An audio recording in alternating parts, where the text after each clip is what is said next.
Hey everyone, in today's video I'm going to do some financial analysis on stocks again, and this time I'm going to look at evaluating the safety of a dividend yield. So in front of me I'm looking at CVS Health. Their dividend yield is 2.6%, so it's a bit above average, and I'm going to look at is this a dividend that is safe? Is the company in danger of having to cut it? You see they announced a cash dividend recently. So let's take a look whether this is a safe payout that you can rely on as an investor. And I'm going to look at a couple different ways you can do this. So to start with, you can just look at the payout ratio. For example, if you go under Yahoo Finance, under statistics, there is a payout ratio down here, so 90.72%. So that seems a bit high for a company that should be fairly safe in CVS. And so I'm going to show you how this gets calculated. And we can go through on the finance tab. There's a section for quarterly income. And so if I look at the net income or the past four or the trailing 12 months TTM, or the past 4 quarters, is about $3.15 billion. And the number of shares, the diluted shares that they had most recently, was 1.3 billion. So I'm going to plop those numbers into a spreadsheet.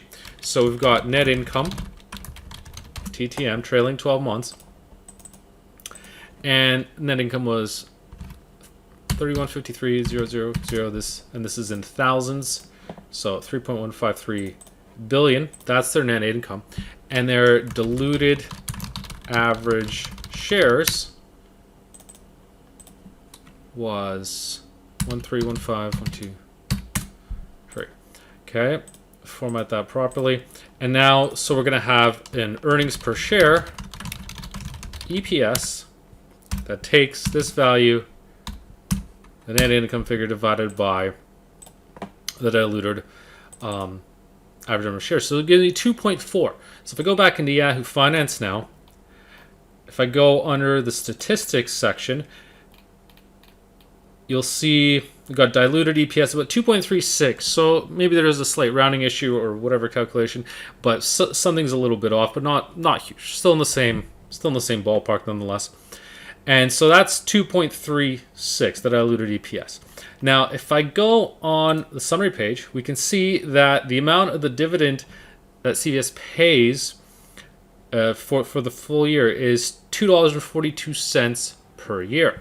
So now if I go back to calculate my dividend per share, is going to be 2.42. You can see that's pretty close to that 2.40 number. So if we take that dividend per share divided by the earnings per share, we're actually up at about 100%.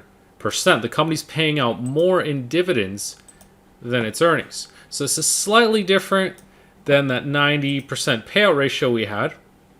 Because if we go here, we got 90.72. So the company's the diluted EPS 2.3 is actually lower on here. So I suspect these calculations on Yahoo Finance may not have been updated yet, because obviously 242 is greater than 236. So that payout ratio is going to be over 100%. And if we look under the financials tab, we can see that in terms of operating income, CVS has been pretty consistent, about 3.5, 4.56, 3.8. But it's been these other expense items that have caused some problems, or that there was a negative, so a loss on the sale of property, plant, and equipment. And so big loss here. And so, this affected those earnings numbers significantly, because you go through 3.4 billion out of that. And so, if not for that loss, that's potentially a swing of $5 billion in the other direction if you've got back up to 2.9 or something around there. So you can see that one bad quarter, has effectively made the company's payout ratio look worse. If, for instance, instead of that minus 3.4, it was another, let's say, $3 billion profit, that's a swing of $6.4 billion. 3.4 to get it back to zero, and another another 3 billion to get it back to where it was in the past quarter. So if we did that, if we added another $6 billion to this, then you can see the payout ratio looks a whole lot different, because now instead of 3 billion, $3.153 billion profit, we're up to 9.153, just because of that one really bad quarter. So depending on how the company would have done, you can see that that simply having one bad quarter can skew those numbers. So I'll flip it back here, and now I'm going to show you another way where we can look at company's ability to pay dividends, and that's by looking at its cash flow. So flipping back into Yahoo Finance, I'm going to go to the cash flow tab, and this time I'm just going to look at the trailing 12 months tab here, where it shows me free cash flow, and this is what the company has after operating cash flow and paying for its capital purchases, right? So that tells us what it has available after its day-to-day operating expenses and what it needs to spend on growth to potentially pay dividends or to pursue acquisitions, whatever it wants to do, let's say.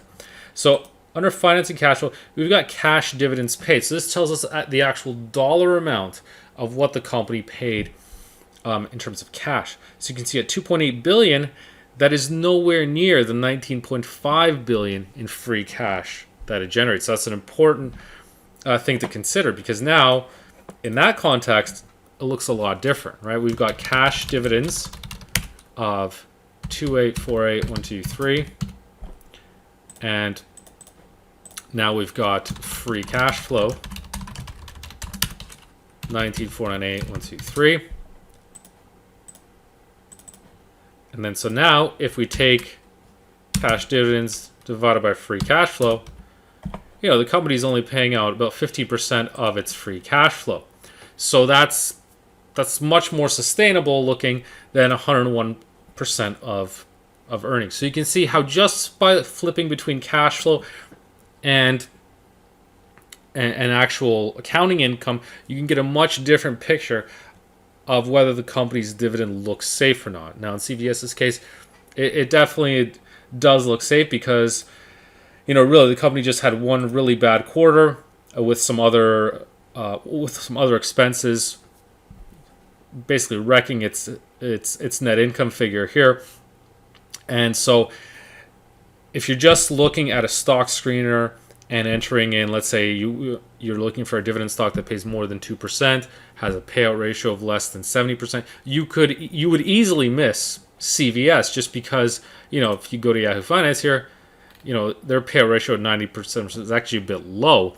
It should be actually over 100% based on the data, unless it's using a different share count. But basically, that's the issue there, is that if you're just strictly looking at the payout ratio and not sort of doing the calculations yourself, or just seeing the reasons behind why it looks so bad, you could easily miss something like that, because accounting income includes non-cash items that the company didn't actually disperse or have to spend money on. It could just be like there's a lot of depreciation expense that is in net income. So that's why you'll see oil and gas companies often use distributable cash flow as a measure that they use instead of just accounting income to calculate their payout ratios. You've got real estate investment trusts, they use funds from operations, so another adjusted earnings calculation. Just because accounting net income isn't helpful in a lot of cases, especially when you're talking about dividends, because that's a cash dividend.